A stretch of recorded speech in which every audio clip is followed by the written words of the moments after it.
Eskuak atzera! Eskuak atzera! Trikitixa, trikitixa, trikitixa, xa, xa.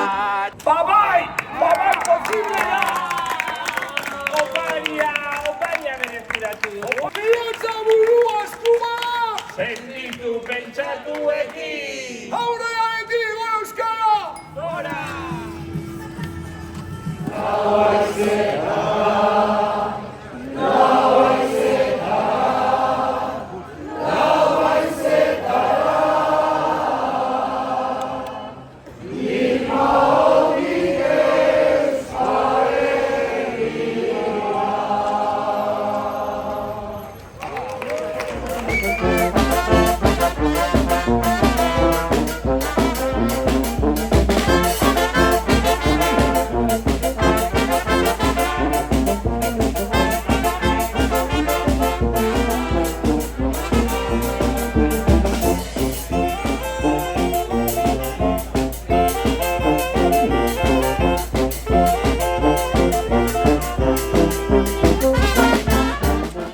Desafio arrunta, baina belaunaldiz belaunaldi bildutako ahaleginek merezi dute honako ekimena.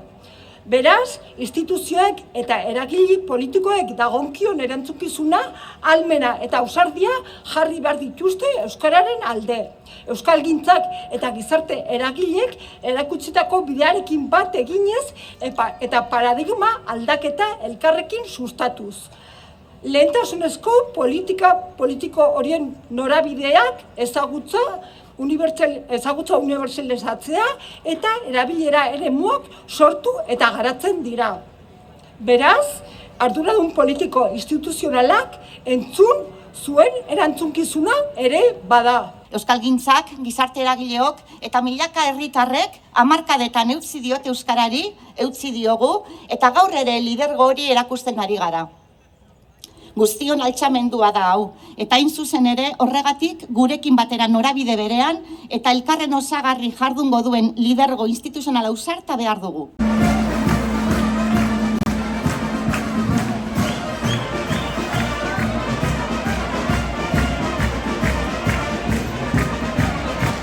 Euskaltzaren sareak egin du Urepeletik Iruñerako bidea eta horrekin sartuko dute.